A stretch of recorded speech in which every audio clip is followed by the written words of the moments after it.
അസ്സലാമു അലൈക്കും വറഹ്മത്തുള്ളാഹ്. ബിസ്മില്ലാഹിർ റഹ്മാനിർ റഹീം.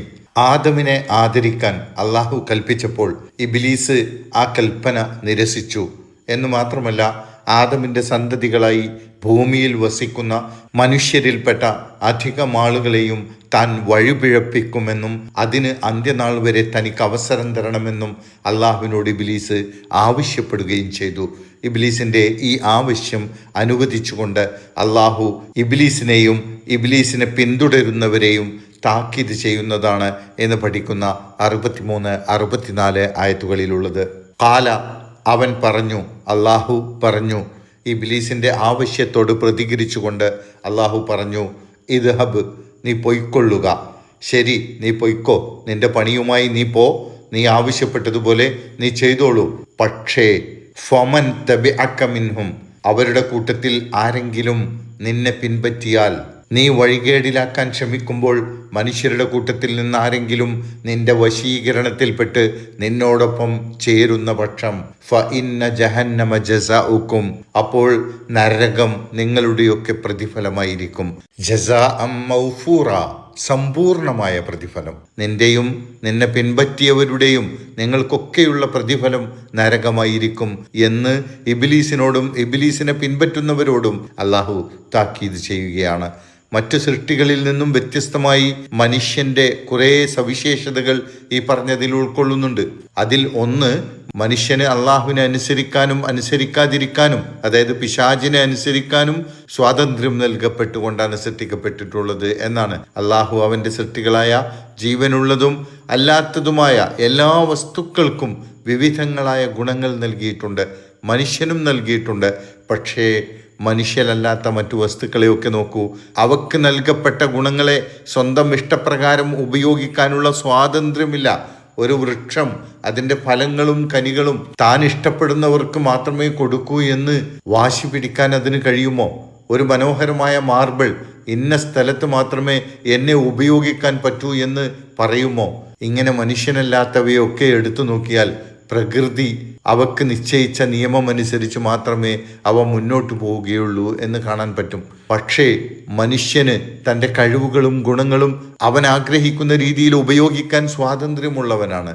പക്ഷേ ആ സ്വാതന്ത്ര്യത്തെ അള്ളാഹു നിയന്ത്രിക്കുന്നത് ഒരു ശത്രുവിനെ സൃഷ്ടിച്ചുകൊണ്ടാണ്. അതായത് പിശാചിനെ, ആ ശത്രുവിനെ അതിജയിച്ച് അള്ളാഹുവിൻ്റെ വിധിവിലക്കുകൾ പാലിച്ചുകൊണ്ട് ജീവിക്കുക എന്നതാണ് മനുഷ്യന് ഒരു പരീക്ഷണമായിക്കൊണ്ട് ഈ ലോക ജീവിതത്തിൽ നിശ്ചയിച്ചിട്ടുള്ളത്. അതിൽ വിജയിക്കുന്നവന് പരലോക വിജയം അള്ളാഹു വാഗ്ദാനം ചെയ്യുന്നു. എന്നാൽ അള്ളാഹുവിൻ്റെ ഈ നിയന്ത്രണത്തെ മറികടന്ന് മനുഷ്യൻ തൻ്റെ സ്വാതന്ത്ര്യം ദുരുപയോഗപ്പെടുത്തി ശത്രുവിനോടൊപ്പം ചേർന്നാൽ, പിശാചിനോടൊപ്പം ചേർന്നാൽ അവൻ പരലോകത്ത് വൻ നാശത്തിലായിരിക്കുമെന്ന് മുന്നറിയിപ്പും താക്കീതും നൽകുകയും ചെയ്യുന്നു. അപ്പോൾ മനുഷ്യന് തൻ്റെ ചുറ്റുപാടുകളിൽ അഭിമുഖീകരിക്കേണ്ടി വരുന്ന പൈശാചിക ശക്തികളെ മറികടന്നുകൊണ്ടാണ് സ്വർഗത്തിലേക്കെത്താൻ സാധിക്കുക എന്നാണ് പറയുന്നത്. എന്തുകൊണ്ട് അള്ളാഹു മനുഷ്യനെ വഴിപിഴപ്പിക്കാൻ അനുവാദം നൽകിക്കൊണ്ട് ഒരു ശത്രുവിനെ സൃഷ്ടിച്ചു എന്ന ചോദ്യത്തിനുള്ള ഉത്തരമാണ് ഈ പറഞ്ഞത്. അള്ളാഹു പിശാചിൻ്റെ ആവശ്യം അംഗീകരിച്ചുകൊണ്ടും താക്കീത് നൽകിക്കൊണ്ടും പറയുന്നത് തുടരുകയാണ് അടുത്ത ആയത്തിൽ. വസ്തഫ്സിസ്, നീ ഇളക്കി വിടുകയും ചെയ്യുക, മനിസ്തതഅത മിൻഹും, അവരിൽ നിന്ന് നിനക്ക് സാധിക്കുന്നവരെ നീ വശീകരിക്കുകയും പ്രലോഭിപ്പിക്കുകയും വ്യാമോഹിപ്പിക്കുകയും ചെയ്തുകൊണ്ട് സന്മാർഗത്തിൽ നിന്ന് ദുർമാർഗത്തിലേക്ക് ഇളക്കിവിടാൻ നിനക്ക് സാധിക്കുന്നവരെയൊക്കെ നീ ഇളക്കി വിട്ടുകൊള്ളുക. ബിസൗത്തിക, നിന്റെ ശബ്ദം കൊണ്ട്. പിശാചിൻ്റെ ശബ്ദം എന്നത് ചുറ്റുപാടുമുള്ള എല്ലാ പൈശാചിക പ്രവണതകളെയും ഉൾക്കൊള്ളുന്നതാണ്. അത് ദുർമാർഗത്തിലേക്കുള്ള പ്രഭാഷണങ്ങളും ശബ്ദമുഖരിതമായ ക്ഷണങ്ങളും മാത്രമല്ല, ഇന്നത്തെ കാലത്ത് പറയുകയാണെങ്കിൽ ദുർമാർഗത്തിലേക്ക് നയിക്കുന്ന തരത്തിലുള്ള സോഷ്യൽ മീഡിയകളിലും സിനിമകളിലുമടക്കം ഉപയോഗിക്കപ്പെടുന്ന തിന്മകളുടെയും അധർമ്മങ്ങളുടെയും അടയാളങ്ങളും വഴികളുമൊക്കെ പിശാചിൻ്റെ ശബ്ദങ്ങളാണ്. ദുർമാർഗത്തിലേക്ക് മനുഷ്യരെ ക്ഷണിക്കുന്ന പിശാചിൻ്റെ പ്രചരണങ്ങളാണ് അവയൊക്കെ. ഇത്തരം ദുർമാർഗത്തിലേക്ക് നയിക്കുന്ന വഴികളൊക്കെ മനുഷ്യനെ വഴിതെറ്റിക്കാൻ നീ ഉപയോഗിച്ചു കൊള്ളുക. വ അജ്ലിബ് അലൈഹിം, നീ അവർക്കെതിരെ വലിച്ചു കൂട്ടുകയും ചെയ്യുക. മനുഷ്യർക്കെതിരെ നീ തിരിച്ചുവിടുക. ബിഖൈലിക്ക, നിന്റെ കുതിരപ്പടയെ, വറജിലിക്ക, നിന്റെ കാലാൽപ്പടയെയും. നിന്റെ കുതിരപ്പടയെയും കാലാൾപ്പടയെയും അവർക്കെതിരെ നീ തിരിച്ചുവിടുക എന്ന് പറഞ്ഞാൽ നിന്റെ സർവ്വ സൈന്യത്തെയും ശക്തിയെയും ഉപയോഗപ്പെടുത്തി നിനക്ക് കഴിയുന്ന എല്ലാ മാർഗങ്ങളും ഉപയോഗപ്പെടുത്തി നീ ഉദ്ദേശിക്കുന്ന കാര്യം ചെയ്യാൻ നിനക്ക് സ്വാതന്ത്ര്യമുണ്ട്. ഓരോ കാലത്തും ലോകത്തുള്ള ദുഷ്ടശക്തികളൊക്കെയും ഇബ്ലീസിൻ്റെ സൈന്യവും ശക്തിയുമാണ്. അവരെയൊക്കെ ഉപയോഗപ്പെടുത്തി മനുഷ്യർക്കെതിരെ, മനുഷ്യരെ ദുർമാർഗത്തിലേക്ക് കൊണ്ടുപോകാൻ നീ ആവുന്നത് ചെയ്യുക. വശാരിക്കുഹും ഫിൽ അംവാലി വൽ ഔലാദ്, സമ്പത്തിലും സന്താനങ്ങളിലും നീ മനുഷ്യരോടൊപ്പം പങ്കാളിയാവുകയും ചെയ്യുക. നിനക്ക് കഴിയുമെങ്കിൽ മനുഷ്യരുടെ സമ്പത്തിലും സന്താനങ്ങളിലും നീ പങ്കാളിയായിക്കൊണ്ട് അവരെ പിടികൂടാൻ നിനക്ക് സ്വാതന്ത്ര്യമുണ്ട്. പിശാചിനെ പിന്തുടരുന്നവർ അവരുടെ സമ്പത്ത് പിശാച് പ്രേരിപ്പിക്കുന്ന ദുഷിച്ച വഴികളിൽ ചെലവഴിക്കുന്നതിലൂടെ പിശാച് അവരുടെ സമ്പത്തിൽ അവകാശിയാവുകയാണ്. മക്കളെ ദുഷിച്ച മാർഗത്തിൽ പരിശീലിപ്പിക്കുന്നതോടെ മക്കളെയും പിശാചിൻ്റെ അനുയായികളാക്കുകയാണ്.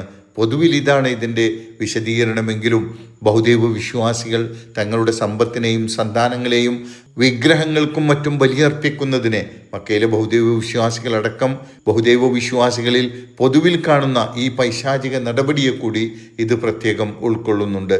വഇദ്ഹും, നീ അവർക്ക് വാഗ്ദാനങ്ങൾ നൽകുകയും ചെയ്യുക. നീ മനുഷ്യരെ വ്യാമോഹിപ്പിച്ചുകൊണ്ട് അവരെ മോഹിപ്പിക്കുന്ന വാഗ്ദാനങ്ങൾ അവർക്ക് നൽകിക്കൊള്ളുക. എന്നാൽ വമാ യഇദുഹുമുശ് ശൈത്വാനു ഇല്ലാ ഗുറൂറ, ശൈത്താൻ അവർക്കൊരു വാഗ്ദാനവും ചെയ്യുന്നില്ല വഞ്ചനയല്ലാതെ. നടപ്പാകുന്ന ഒരു വാഗ്ദാനവും നൽകാൻ പിശാചിന് താല്പര്യമില്ല, അതിന് സാധിക്കുകയുമില്ല. മറിച്ച് ആളുകളെ മോഹങ്ങളിൽ കുടുക്കി വഞ്ചിക്കുകയാണ് മനുഷ്യന്റെ ശത്രു എന്ന നിലയിൽ പിശാച് ചെയ്യുന്നത് എന്നാണ് പറയുന്നത്. പ്രിയപ്പെട്ടവരെ, പിശാചിന്റെ ദുഷ്പ്രേരണകൾക്ക് വശംവദരാവുമെന്ന് തോന്നുമ്പോഴൊക്കെയും പൈശാചിക പ്രേരണകളിൽ നിന്നും രക്ഷ തേടിക്കൊണ്ട് അഊദു ബില്ലാഹി മിനശ് ശൈത്വാനിർ റജീം എന്ന് പറയുന്നത് ശീലമാക്കുക. അള്ളാഹു നമ്മെ കാത്തുരക്ഷിക്കുമാറാകട്ടെ. അസ്സലാമു അലൈക്കും വറഹ്മത്തുള്ളാഹി വബറകാതുഹു.